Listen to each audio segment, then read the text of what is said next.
Então vamos lá, esse nosso vídeo super especial aqui com o Sérgio, com o Pedro, uma conexão aí vai atravessar o oceano por uma paixão, por um amor que a gente tem em comum, que é a NBA, que está na fase final com vários jogos aí que estão até surpreendendo, né? Uns positivamente, uns negativamente, mas os jogos da bolha em geral estão muito legais.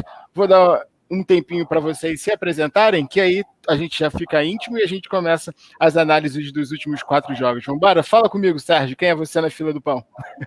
Pô, prazer estar aqui com vocês, Bruno, Pedro, Vasco.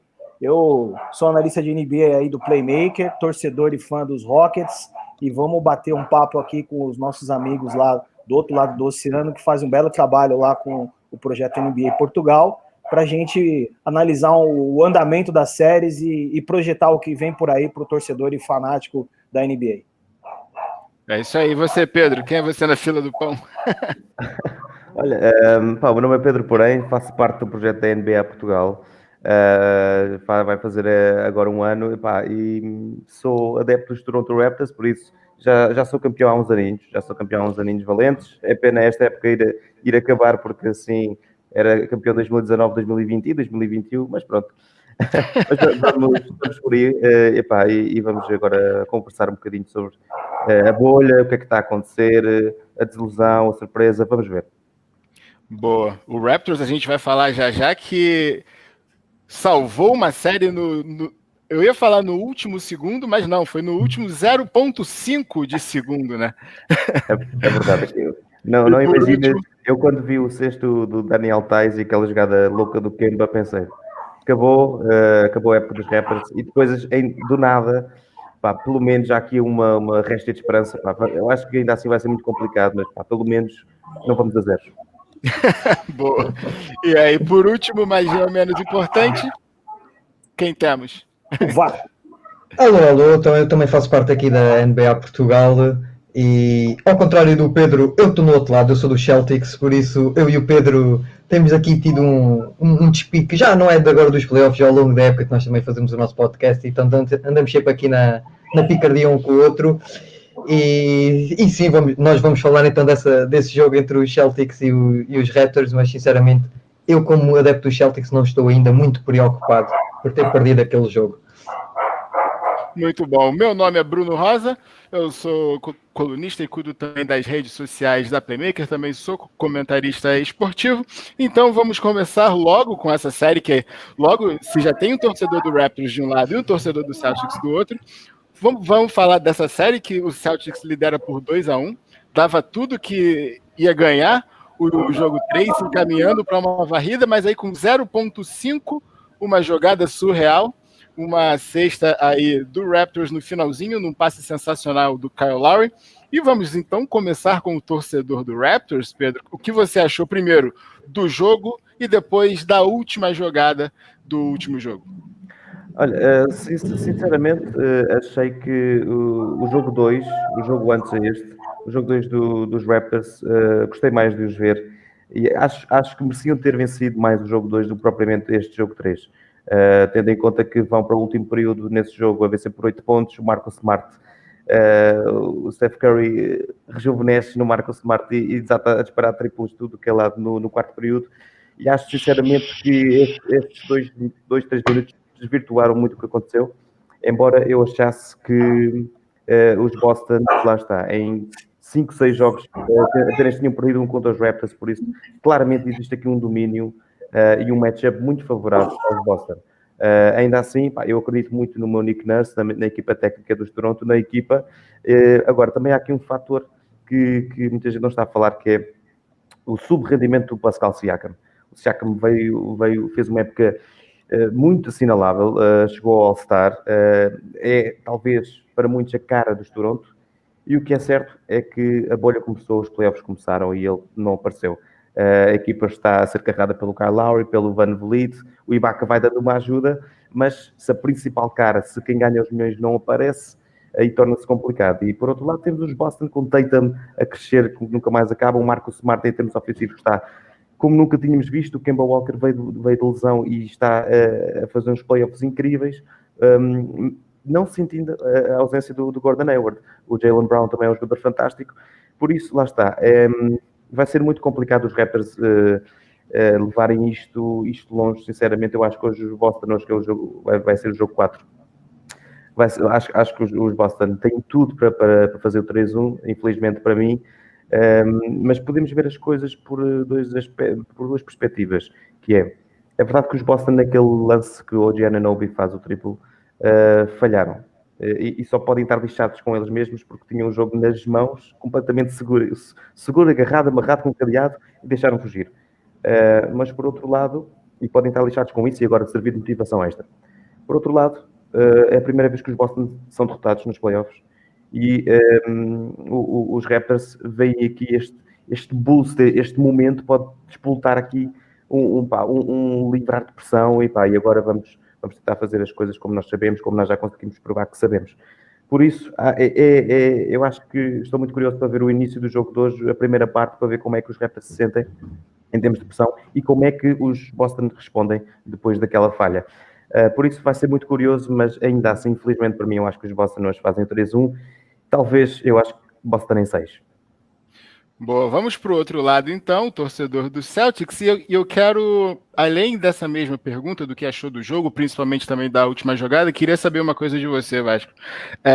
Você acha que o Raptors ganhou ou você acha que o Boston que perdeu?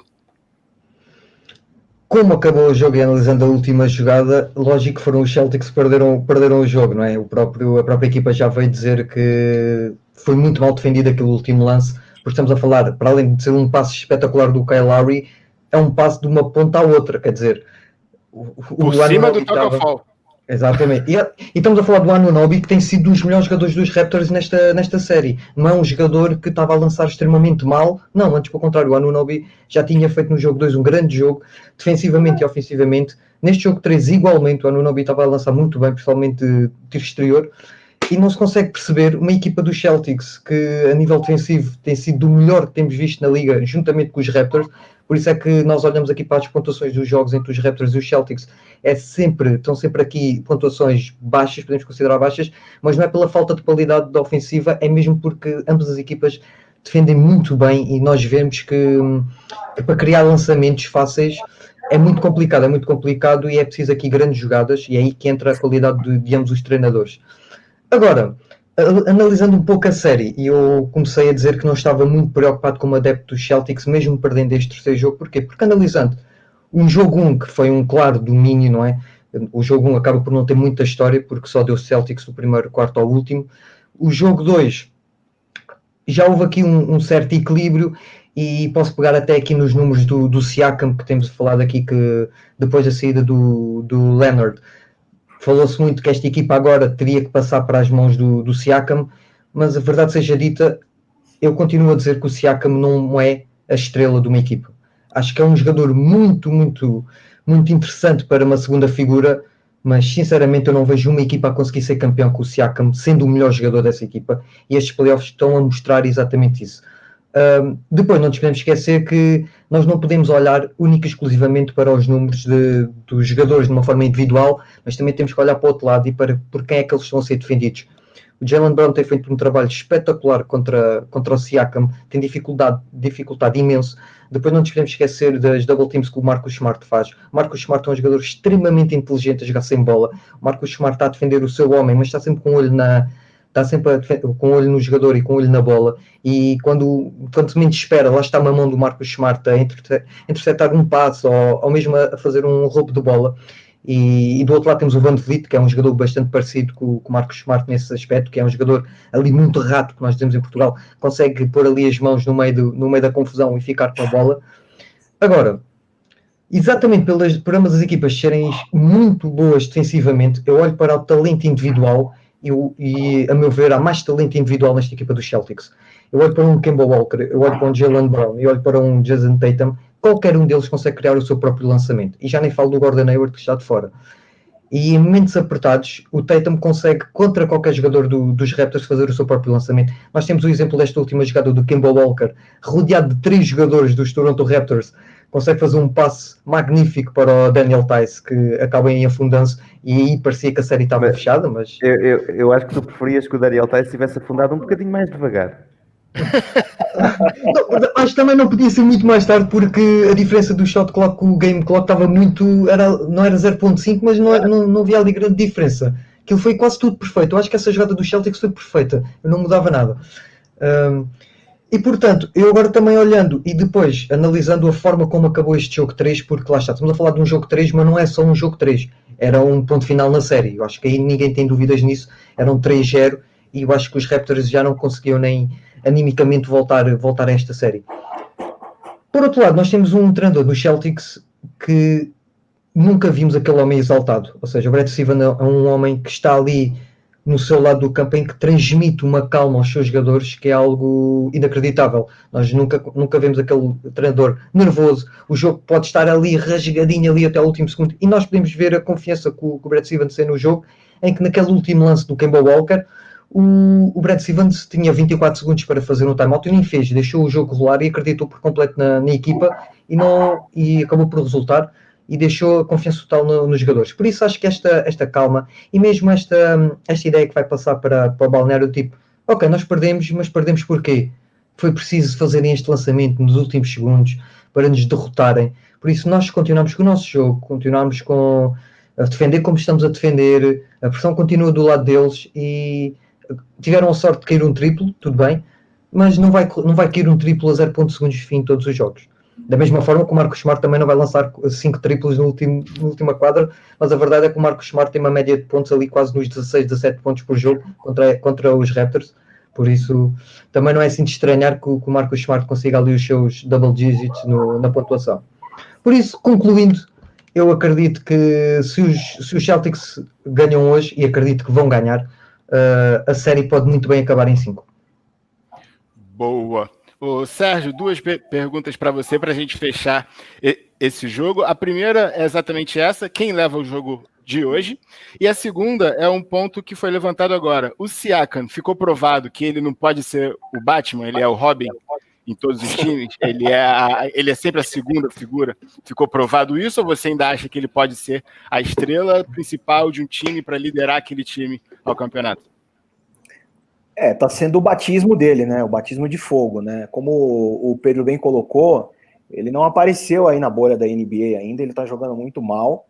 Ele era um dos fatores que propiciaram o Toronto manter o alto nível de jogo que ele manteve durante toda a temporada e que fez do Nick Nurse o técnico do ano. Eu acho que talvez a pouca chance que o Toronto tem passa por uma performance melhor do Siakam. Embora eu não acredite, eu acho que o Boston vai ganhar esse jogo. Se a pouca esperança que o time do Canadá tem, passa por o jogo do Siakam aparecer na partida de hoje, para dar um pouco de equilíbrio para uma série que acho que nem o mais otimista e ufanista torcedor do Celtics imaginaria que ia ter essa facilidade que está tendo, né? Ainda mais com o Stevens tendo que reorganizar taticamente a equipe, como o Vasco bem colocou com a saída do Hayward.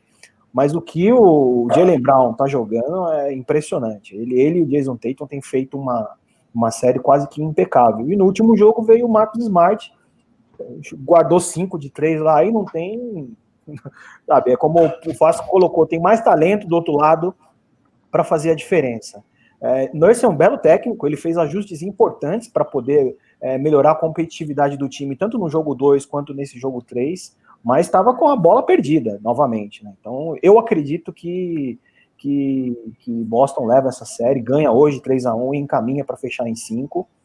E eu acho que o Siakam precisa mesmo de um Batman. Ele não é o Robin. Agora, essa equipe não tem o Batman. Eu não vejo o Kyle Lowry como sendo o Batman, o Gasol não é o Batman, então... O Batman dos Toronto é o Nick Nurse.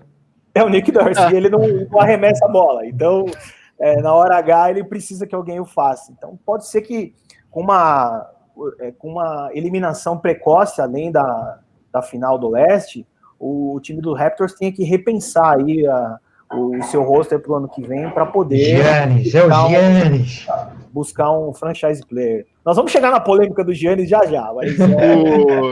Só fechando essa série, eu concordo com o que vocês falaram. Eu acho que o Raptors, eles estão estreando no playoffs agora, porque aquela primeira série com o Nets, por mais surpreendente que seja um time do Nets chegar ao playoff, mas é um time um pouco abaixo do que os que estão nos playoffs na bolha, e quando precisou o Raptors mostrar serviço, não mostrou da melhor forma, principalmente no papel de Siakam, e sim, o Nick Nurse é a melhor figura desse time aí para fazer chegar esse time nas semifinais, e também concordo que isso aí foi um tropeço, essa última jogada, essa última bola, faltando 0.5, foi um tropeço, o Celtics não vai ter dificuldades em fechar essa série.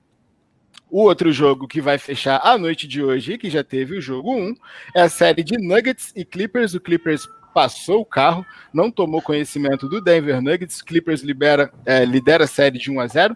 Um primeiro jogo 120-97. Quem quer começar falando? Por que vocês acham que o primeiro jogo foi tão desnivelado assim? Quem quer começar? Eu acho que não é muito difícil explicar isso.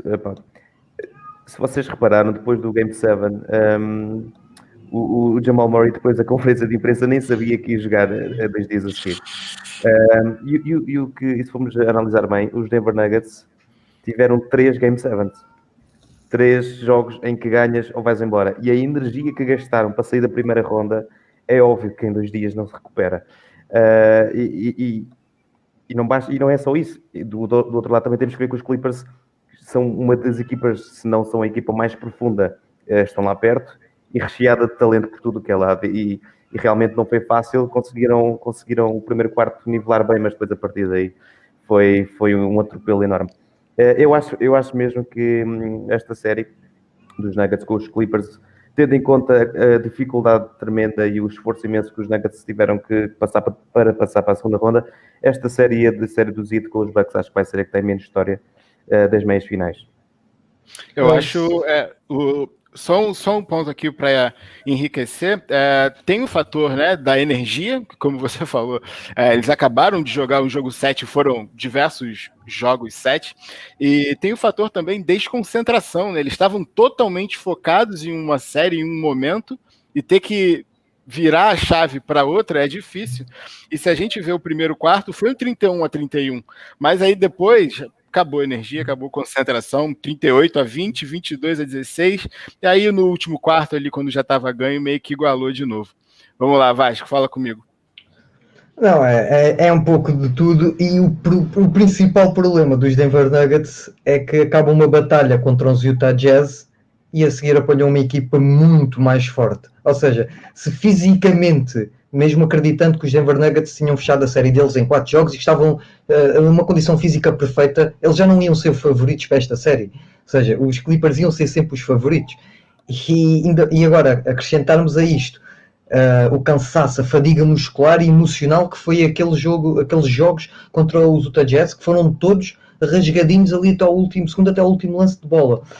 E depois apanham com os Clippers, em que, apesar de terem começado ali, o Paul George começou ali um bocadinho mal, principalmente contra os Mavericks, mas agora nos últimos jogos já estamos a ver um Paul George mais Paul George, e os Clippers, eu sinceramente não vejo esta série ter mais do que 5 jogos e não fico minimamente admirado se esta série acaba em 4 jogos, porque os Nuggets estão completamente de rastos e os Clippers não vão ter muita dificuldade, até porque defensivamente são uma equipa muito forte, e nós vimos como conseguiram parar o Jokic e o Jamal Murray, e é lógico que fazer 50 pontos aos Utah Jazz não é a mesma coisa que fazer 50 pontos a uma equipa desta dos Clippers. E por outro lado, os Denver Nuggets antes, entre aspas, apenas tinham que se preocupar em anular o Donovan Mitchell. Exatamente. E agora tem Kawhi, tem Paul George e Marcus. Tipo, não dá. É complicadíssimo. Ô Sérgio, me fala uma coisa. O Marcus Morris vai precisar pisar no pé do Jamal Murray, não? Cara, como o Vasco bem colocou, né, o elenco do Clippers é o elenco mais profundo e com mais opções, né, para poder variar tanto o jogo quanto no dia que um jogador não está bem, outro pode entrar e fazer a diferença, né? Eu também não acredito essa série indo a mais de 5 jogos, mesmo que o Denver tivesse zerado fisicamente, como o Vasco colocou, eu também não acredito que ali no detalhe ele venceria, né? O Gary Harris não voltou ainda, né? Você vê que ele ainda estava pegando ritmo. A ausência do Will Barton também diminui ainda mais a profundidade do time do... O Gary Harris jogou Já os jogou. 3 jogos. Eu quis dizer, não voltou ao que O jogava. ritmo, O exatamente. verdadeiro Gary Harris. O Gary Harris, em 24 minutos, teve 5 pontos, 1 rebote e 2 assistências no jogo. Então você vê que ele ainda está carente de ritmo, né? É só você ver que claro. o impacto dele na série contra o Utah Jazz também foi quase nulo. É uma pena, né? Porque esse time do Nuggets, eu comento isso com o pessoal do Playmaker, parece que falta um último tempero para esse elenco do Nuggets realmente se candidatar a brigar de vez pelo Oeste, né? Ele sempre faz uma boa temporada regular, joga bem, você vê lá que o time joga azeitado, corre poucos riscos, mas na hora do H falta um temperinho adicional ali para poder levar eles. Pode ser talvez o Michael Porter Jr. se rebentar, pode ser ele, vamos ver. Pode ser. Aliás, ele foi uma boa surpresa. A performance do Michael Porter Jr. na bolha é que permitiu que o Denver conseguisse se manter competitivo e ajudou bastante na série contra o Jazz, né? Se não fosse isso, talvez acho que o Denver já teria sido eliminado com mais facilidade. O que é bom, né? O Michael Porter Jr. era uma promessa, não vinha jogando bem, deu tempo de se recuperar para a bolha e está justificando aí, né, a escolha do Denver por ele. Sim, eu acho Desculpa, Bruno, deixa-me só concluir aqui uma coisa. Também um dos problemas que eu vejo nesta equipa dos Denver Nuggets acho que defensivamente não são uma boa equipa. Acho que defensivamente têm muitos buracos e que por isso é que sofrem tantos pontos. E depois, ofensivamente, não conseguem compensar a falta de qualidade defensiva que têm, principalmente quando estamos a falar de uma equipa que é claramente superior.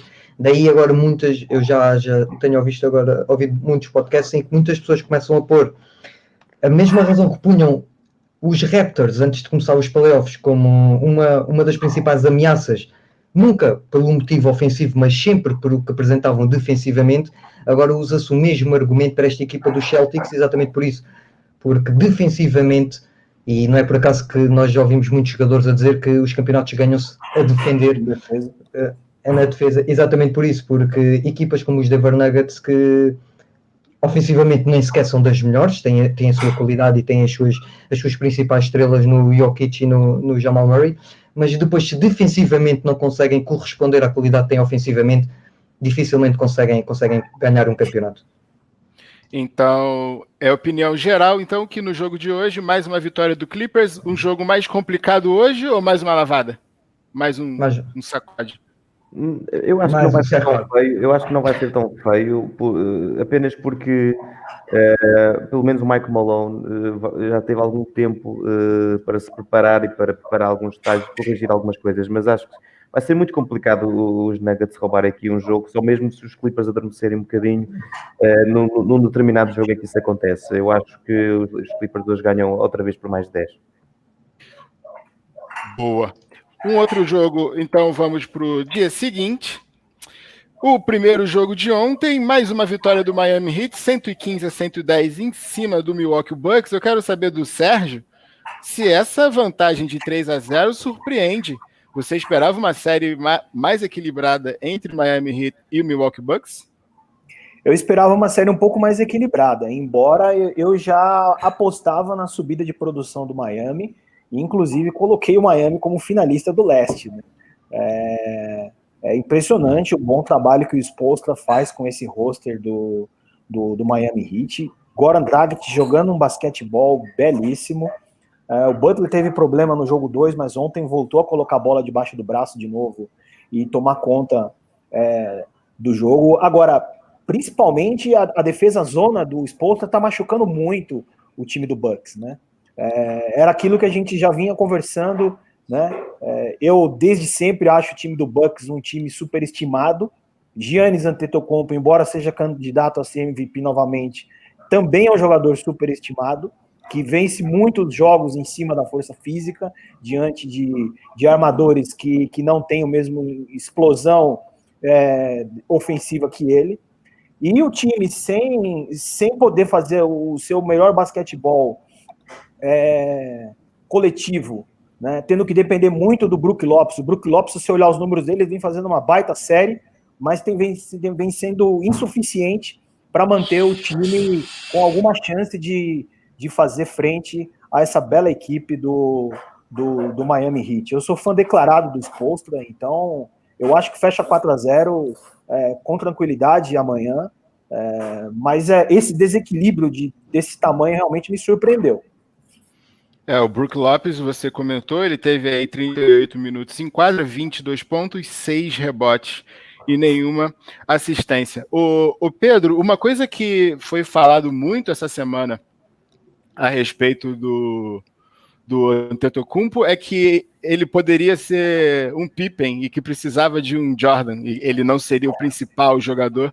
Praticamente a mesma discussão que a gente teve em relação ao Siakam, só que o Antetokounmpo já se mostrou um jogador muito superior ao Siakam, obviamente vencendo o título de MVP. Mas você acha isso, que ele precisa de alguém, ou ele precisa de evoluir? Como você se vê nessa polêmica aí? O Richard Jefferson basicamente disse, chamou Robin ao Giannis. Eu acho que o Giannis é um Batman, não acho que o Giannis seja todo um Robin. Aliás, eu não me lembro de ver um Robin ganhar MVPs e ele vai ganhar o segundo este ano. Acho que isso é uma discussão muito curta. Relativamente a esta série, eu acho que é a prova, primeiro, a prova de que o Erik Spoelstra é um grandíssimo treinador e que algumas pessoas não ligaram muito aos Miami Heat, fizeram realmente uma excelente regular season, mas nunca deram muitas hipóteses a eles. E agora sim estão a ver a qualidade que têm e a profundidade que têm. E por outro lado, é a prova também que os Bucks são, tal como algumas pessoas pensavam, realmente muito dependentes dos Giannis. Se o Giannis tiver um mau jogo, não há quem consiga superar isso. E o que o Erik Spoelstra tem feito é montar uma parede à frente dos Giannis. Obviamente que Brook Lopez e Chris Middleton vão ter obrigatoriamente muito mais arremessos porque o Giannis não está a conseguir tê-los. E quando não há qualidade à volta, é complicado realmente vencer uma equipa que está tão bem orientada e tão bem organizada como o Heat. E depois o Heat tem um jogo completíssimo, que conseguem um jogo exterior com Duncan Robinson, Tyler Hero, Goran Dragic, e podia estar aqui a dizer outros jogadores. E depois o jogo interior do Bam Adebayo, do Jimmy Butler, é também incrível. Por isso, como é que se defende? É preciso realmente ter a estratégia muito bem delineada e estar preparado para tudo frente a esta equipa do Heat. É muito complicado. Eu não estava à espera dos possíveis 4-0, que é o que eu acho que vai agora acontecer. E eu acho que vai ter consequências sérias para os Bucks, estes 4-0, já nesta off-season. Não sei o que é que vai acontecer com os Giannis, mas alguma coisa tem que mudar ali. Porque se o ano passado tiveram ali a desculpa do Kawhi Leonard e do Nick Nurse, este ano 4-0 nas meias finais contra o Heat, uma equipa que bateu o recorde da regular season, desculpem malta, mas alguma coisa está mal. Boa. O Vasco, o Sérgio falou que ele achava o Giannis superestimado. E eu quero fazer uma pergunta inversa para você. Você acha que o Jimmy Butler é subestimado? Acha que ele merecia mais crédito do que ele tem? Não, eu acho que o Jimmy Butler sempre foi... Acho que nunca se pôs em causa a qualidade do Jimmy Butler. E nós, o Pedro sabe que nós no nosso podcast só falamos várias vezes, e eu sempre disse que o Jimmy Butler é o jogador, é o exemplo perfeito do que é ter um closer na equipa. Ou seja, há uma diferença abismal. O Jimmy Butler pode estar os 3 primeiros quartos afastado do jogo, mas nós sabemos que no quarto é quando ele vai brilhar, é quando a bola vai estar. Eu acho que neste último jogo ele faz 17 pontos no último quarto. Isto é o Jimmy Butler, mas não é o Jimmy Butler de agora. Ele sempre foi assim. E por isso é que dizem que, e nós na altura que falámos dos 76ers, dissemos como é que é possível, apesar de nós não sabermos ao certo o que é que aconteceu ali, se havia a possibilidade de haver outro tipo de conversa com o Jimmy Butler, mas a equipa dos 76ers na altura, e continuam sem ter um closer, e este Jimmy Butler era o essencial para aquela equipa dos 76ers poderem ter algum tipo de sucesso. E ele está a mostrar que realmente, nos momentos decisivos, a bola está na mão dele e ele, que nem sequer é um grande lançador de 3 pontos, está a fazer os seus triplos, está a fazer jogadas, a fazer penetrações incríveis ao cesto, a tirar faltas, e depois defensivamente é um jogador extremamente inteligente. E o Giannis, eu não vou tão longe como o Sérgio a dizer que ele é sobrevalorizado. Eu acho que o Giannis é um jogador inacreditável, e é lógico que o Giannis tem que usar a força física, porque ele fisicamente é mais forte que 90% dos jogadores da NBA, para não dizer 95 ou 99. Por isso, ele tem que usar a sua força física, é o que ele tem. E agora é assim, está se calhar contra a equipa que dentro da NBA melhor, foi construída literalmente para o parar. Nós temos um Adebayo que está a fazer um jogo a nível defensivo incrível. Temos um Jimmy Butler, quando é preciso, também vai lá e está a defender muito bem. Temos uma equipa, o próprio Kelly Olynyk, quando jogou, não jogou agora este último jogo, mas também fez o seu pressing aos Giannis. E o Giannis, quando está a tentar fazer aquelas correrias ao sexto, vê ali uma parede. E depois é um problema dos Giannis que nós sempre dissemos, que é, esta equipa dos Bucks está muito dependente dos Giannis. Claro que sim. O problema é que também nós olhamos para o lado e vemos que o segundo melhor jogador daquela equipa é o Middleton. O Middleton é um jogador interessante, claro que sim. Só que não chega. Eu pessoalmente não gosto minimamente do Bledsoe. Acho um jogador completamente banal. E termos uma equipa em que o base principal é um jogador, a meu ver, banal, é meio caminho andado para as coisas correrem mal. Porquê? Porque não é um playmaker.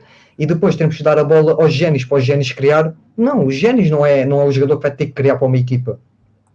Por isso, eu sempre disse, antes de começar esta série, que ia ser uma série muito complicada para os Giannis e para os Milwaukee Bucks terem a mínima hipótese. O Giannis tinha que ir para médias superior a 30 pontos por jogo e pelo menos 15 ressaltos. Porque isto são os Bucks são os Giannis, ponto final.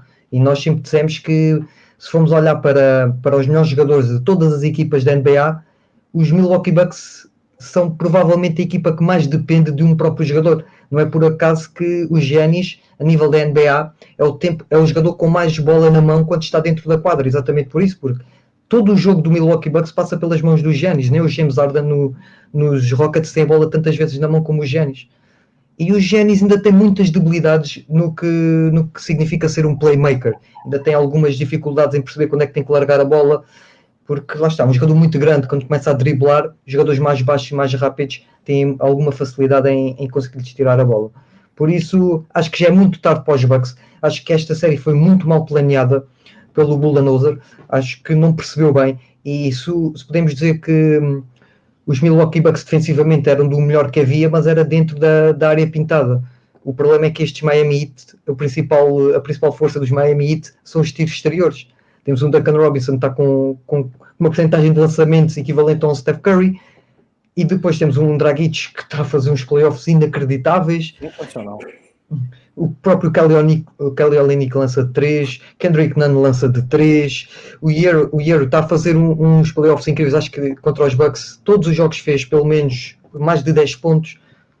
Há aqui muita habilidade nestes Miami Heat, e sinceramente estão-me a surpreender a mim. E eu vejo... Já estás a pensar como é que vais passar os hits para as finais? Não, assim, sinceramente... Já a gente vai falar dos nossos palpites e aí a gente vai tocar nesse assunto de novo. Não, mas só concluindo, agora já fechando aí o que estavas a dizer, Pedro, eu pessoalmente, como adepto dos Celtics, prefiro apanhar os Miami Heat, porque acho que a minha equipa de Celtics vai ter muitas dificuldades a parar os Giannis, porque não temos, nem falámos do Iguodala, também é um excelente defensor, não temos as armas defensivas para parar um big man como tem em Miami, e por isso eu acredito que nós já tivemos o problema que tivemos com o Embiid, com o Giannis ia ser ainda pior, íamos ter aqui uma muito dificuldade, para não falar do Brook Lopez, que também é um excelente jogador, que está a fazer uns excelentes playoffs. Por isso eu prefiro apanhar os Miami Heat, mas vai ser uma final, isto claro, se os Celtics lá chegarem, vai ser uma final muito equilibrada. Bom, e só para ilustrar os seus pontos, né? Você falou do Eric Bledsoe. O Eric Bledsoe no último jogo, 30 minutos em quadra, com apenas 8 pontos, 4 rebotes e 3 assistências. Enquanto o outro exemplo que você citou, o Adebayo, em 35 minutos em quadra, 20 pontos, 16 rebotes. Então, muito mais a presença dos jogadores. E defensivamente é muito forte. Ele ocupa um espaço, ele sabe defender. realmente. Só para fechar, Bruno, e sem estender o tema, o Spoelstra já vinha testando essa marcação zona durante a temporada regular. Ele usou em alguns momentos essa marcação, chamou bastante atenção. E também o ajuste que ele fez no time com a queda de rendimento do Kendrick Nunn. O Jay Crowder entrou muito bem no time. Você vê o que é um role player quando ele encaixa num roster azeitado. É impressionante o trabalho do Spoelstra. Chovendo molhado, fala bem dele aqui, mas não vinha jogando bem na temporada regular, caiu muito de produção na bolha, e o Spoelstra soube fazer o ajuste para que o time se mantivesse competitivo. Eu trouxe o Dragic para o line-up e tem condição de fechar em 4-0 aí amanhã, com certeza. Boa, e do último jogo, temos a série do Houston Rockets e do Los Angeles Lakers, que começou ontem. Os Rockets ganhando de 112-97. Eu quero saber de quem for falar primeiro, vamos ver, se chega a surpreender essa primeira vitória do Rockets e se LeBron James e Anthony Davis terão muito trabalho, pouco trabalho, se os Rockets se botaram agora em pé de igualdade. O que vocês acham dessa série que começou ontem com vitória do Rockets, com o James Harden marcando, deixa eu falar aqui exatamente, 36 pontos na partida. O que vocês acham? Sérgio, eu acho que és a pessoa indicada para começar a falar desta série. Eu sou até suspeito, né, para falar dessa série, né? Eu acho que eu tinha muito mais preocupação em passar pelo OKC do que enfrentar o time do Lakers, né? O time de OKC tinha a segunda melhor defesa da NBA, montou uma armadilha defensiva com o Lu Dort para parar o Harden e quase funcionou, né? Então o Rockets precisou sofrer muito para poder passar, para poder vencer o OKC. O ponto significativo aí dessa série passa pelos Rockets poder impor o seu jogo baixo e forçar o time do Lakers a sair da sua zona de conforto. O Mike D'Antoni conseguiu fazer isso ontem. Você vê que o Anthony Davis foi defendido ontem pelo PJ Tucker, não marcou um ponto quando foi defendido por ele. Robert Covington fez uma partida defensiva também impressionante.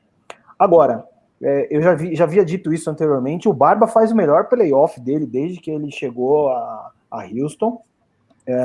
Ontem ele desfilou todo o arsenal ofensivo dele, não chutou bola precipitada, teve um excelente aproveitamento, quase 60% de aproveitamento ontem, e o Westbrook apareceu para a série. Mesmo tomando 2 tocos ridículos do LeBron James, você vê que ele não se intimidou e contribuiu decisivamente ali nos minutos que o Harden não estava em quadra para manter a pontuação do time. Vogel não é dos maiores estrategistas, né, da NBA. O time do Lakers não tem tantas alternativas assim para poder responder a um jogo de small ball do Houston.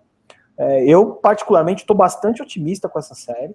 Eu acho que o Rockets tem sim condições de levar essa série em 6 jogos. Não acredito em muito mais do que isso.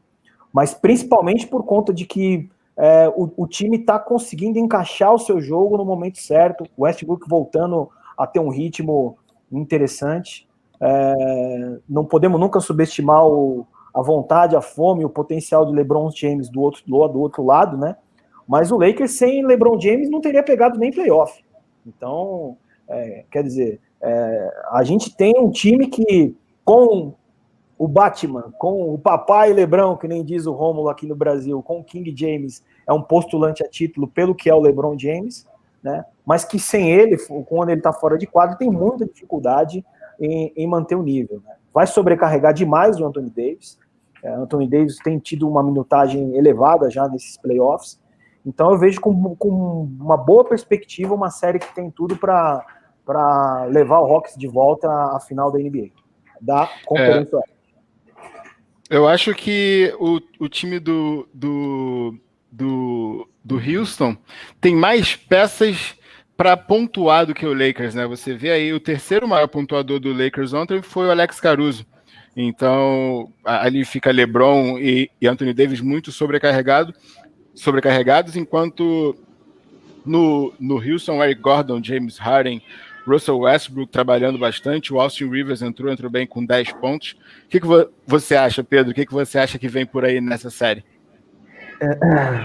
Eu não quero ser muito mauzinho para o Sérgio, mas eu acho que os Rockets com o jogo de ontem, fizeram o seu papel muito bem, mas acordaram um monstro. Tal como os Portland, ao primeiro jogo da série passada, ao terem ganho o primeiro jogo, acordaram um monstro. Bruno, você é torcedor do Lakers. Eu concordo.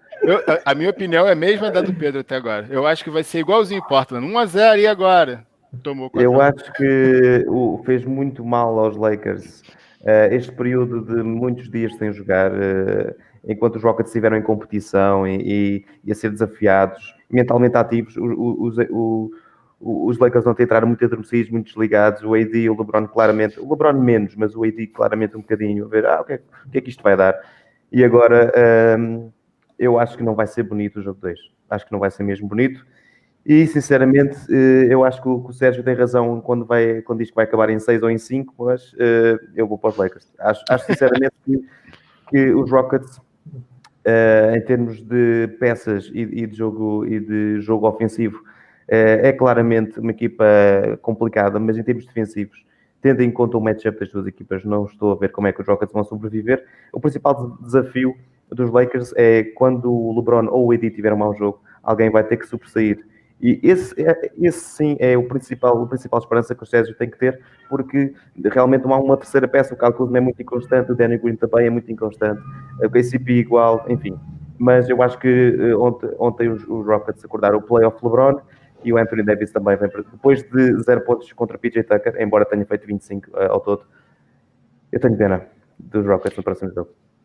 Eu acho também que tanto o LeBron como o Anthony Davis, eles têm uma capacidade de analisar os adversários pós o jogo muito boa. Então, quando alguma coisa não dá certo no jogo anterior, o QI deles é muito alto para mudar para o próximo jogo, para ver o que vai acontecer e pontuarem mais ou defenderem melhor.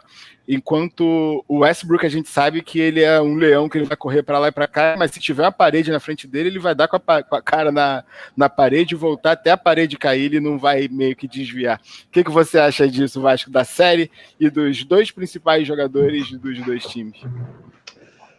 Pois, Sérgio, eu acho que também não vais gostar do que eu estou a dizer, porque sinceramente esta equipa dos Houston é mais do mesmo. É mais do mesmo, que é... Quando as coisas correm bem, é tudo muito giro. O problema é que as coisas em Houston não correm bem 7 jogos. Nem 6, nem 5. Isso é o principal problema e não é de agora. Nós já conhecemos o James Harden, já conhecemos as percentagens de lançamento do James Harden. E ele tanto pode vir de um jogo de 50 pontos como a seguir fazer um jogo de 15, 20. Ou seja, o Westbrook não está ao nível do Westbrook que estava antes da pandemia. Não está. Aí sim, o Westbrook estava, eu comentei na altura com o Pedro, comentei que o Westbrook estava a fazer até estava a jogar melhor que o Harden. Os Rockets estavam a conseguir bons resultados, muito por culpa do que o Russell Westbrook estava a fazer. Estava realmente a fazer um grande jogo. Estava a jogar muito bem. E ele agora não está a esse nível. E depois nós podemos estar aqui a elogiar o PJ Tucker e com toda a razão. O PJ Tucker defensivamente faz o que consegue. É uma carraça, é uma garra, e ele, apesar de ser pequenino, é robusto, é pesado e consegue se manter ali. Mas, meus amigos, se o Anthony Davis quiser, o PJ Tucker bem pode tentar, que não consegue. Isto não há milagres.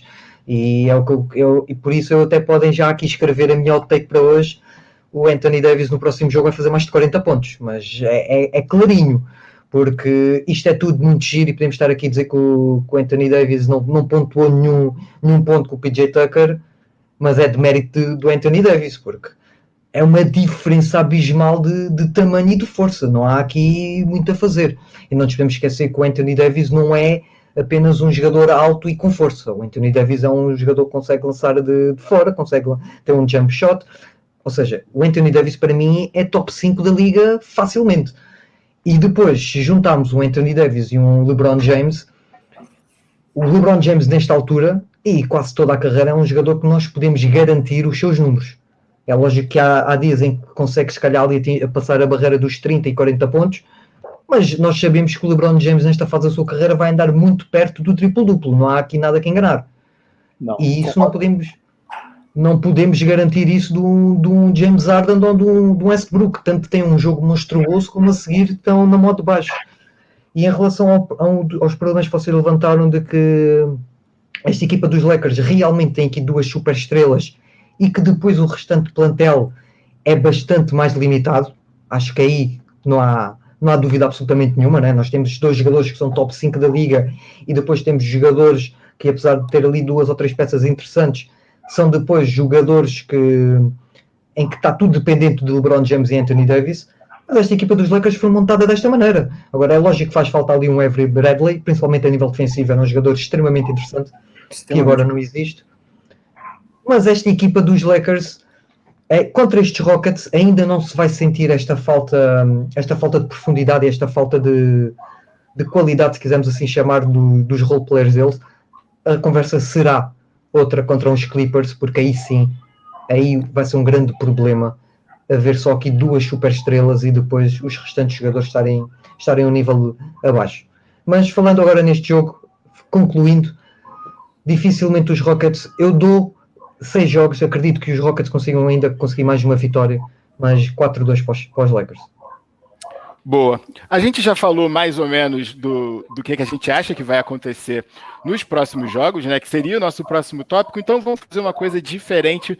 Vamos fazer tipo aposta. Então, por exemplo, eu vou falar o jogo, Raptors e Celtics. Vocês vão me falar quem vocês acham que vai ganhar e mais ou menos de quanto vocês acham que vão ganhar. Então, por exemplo, Raptors e Celtics. Eu acho que o Raptors ganha mais de 10 pontos. E eu vou anotar todo o palpite de todo mundo e vou postar lá nos stories da Playmaker. Combinado? Então vamos lá, vamos começar do primeiro. Raptors e Celtics é o jogo. Pedro, quem ganha e de quanto? Eu acho que hoje, infelizmente, para os meus Toronto, os Boston vão ganhar por 6, 7 pontos. Celtics, 7 pontos. Vasco, quanto? Quem ganha e quanto? Celtics, 8 pontos. Celtics, 8 pontos. E Sérgio? Celtics, mais de 10. Aí, ó, Sérgio, olha, né? Também... então, Celtics, mais de 10. Como essa série para mim, enfim, eu sou Lakers, eu quero que o Celtics perca, eu vou me aproveitar do argumento que o Raptors pegou o momento da série e agora vai acertar a casa. Eu vou botar Raptors ganhando de 2 pontos, bolinha no final de novo, só para dar um drama nessa série, 2-2. Vamos lá. Nuggets e Clippers. Pedro? Clippers por 15. Clippers por 15. Vasco? Clippers por 9. Sérgio? Clippers por 5. Clippers por 5. Esse aí, gente, esse aí eu vou com vocês. Eu vou em Clippers e eu vou botar Clippers por 10. Não vou mudar também, não. Isso aí ia ser muita ousadia da minha parte. Eu tô muito concordando. Clippers por 10, temos uma unanimidade. Agora esse jogo vai ser legal. Rockets e Lakers. Pedro? Lakers por mais de 20. Lakers por mais de 20 pontos. Vasco. Isso está se tornando pessoal. Isso só pode ser, cara. Não tem outra explicação. Lakers 10. Lakers 10 pontos. E Sérgio? Rockets mais de 5. Eu vou com... isso aí não é pessoal, não, entendi. Eu vou com o Lakers com mais de 10 também. Eu acho que técnica, não é palpite, metade do quarto, Westbrook e Harden vão estar sentados porque não adianta mais. E só vai ser 10 porque aqueles pontos no final que não servem para nada. Bucks e Miami, Pedro? Miami mais de 5. Não sei se os Bucks vão querer competir pelo orgulho, mas vou com Miami, vou com a melhor equipa. Boa. Vasco? Eu vou contrariar a barridela e vou Bucks mais de 5. Boa. Sérgio? Heat mais de 5. Miami mais de 5. E eu também vou dar uma chance pro pro Giannis fazer alguma coisa nessa série. Vou apostar no Bucks. Vou apostar numa desconcentração de Miami. Então, Bucks por 10 pontos é o meu palpite para o jogo Bucks e Miami Heat. E para a gente finalizar o nosso bate-papo, a gente já falou das séries, já falou o que espera. Obviamente, a gente está numa conexão Brasil-Portugal aqui. Devem ter algumas curiosidades. Em Portugal, quando vocês acompanham a NBA, primeiro de tudo, eu pensei em horário. Qual o horário dos jogos da NBA? Eu posso responder por mim. Eu hoje fui dormir às 5 da manhã. E tem sido sempre assim, porque normalmente os jogos, agora nestas meias finais, o primeiro jogo começa às 11h30 da noite, o segundo começa às 2 da manhã e pronto, isto tende-se até... E depois eu faço live streaming dos jogos, por isso, normalmente vou para a cama às 5 e pouco, adormeço lá para as 6. E nós aqui não nos podemos queixar porque desde que começou a situação da bolha nós começámos a ter jogos a partir das 6h30 da tarde, que isto para nós é completamente uma prenda que nós não estávamos à espera, porque aqui raramente temos jogos antes da meia-noite, 11h30, mesmo da fase regular. Nós estamos, na nossa conferência, nós temos mais sorte que começam mais cedo, mas, por exemplo, aqui os torcedores dos Lakers raramente apanham um jogo antes das 2h30, 1h30, dificilmente apanham um jogo. Muito dificilmente. Foi uma coisa que eu quando passei aqui. Quando o LeBron chegou no Lakers, o Lakers estava naquela fase horrível, né? E eu assinei o NBA League Pass, eu falei, agora eu vou ver todos os jogos do Lakers, e todos começavam 00:30, eu nunca conseguia ver, eu paguei à toa. Outra coisa que eu quero saber também, e aí eu vou começar com o Sérgio, depois eu vou para Pedro e para Vasco. Isso tem a ver com o horário também. Sérgio, o que você come quando você está vendo o jogo? Cara, eu não como nada, cara. Meu, nada.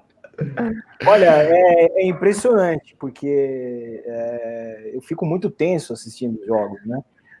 Mesmo quando eu tô assistindo um jogo despretensioso na temporada regular, eu dificilmente como alguma coisa.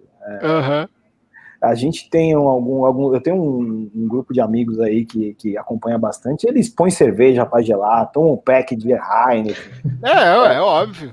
Mas, cara, eu não tomo nada. Eu não, no máximo, quando eu tô muito assim nervoso, como chocolate. É o máximo que eu faço aí quando eu tô assistindo. Então, porque, por exemplo, a gente. Hoje é sábado, o primeiro jogo aqui vai ser 7h30 da noite. Então, 7h30 da noite, eu vou estar bebendo minha cervejinha, vendo Raptors e Celtics. Para vocês de Portugal, vai ser que horas esse jogo? E o que vocês vão estar bebendo? O que vocês vão estar comendo?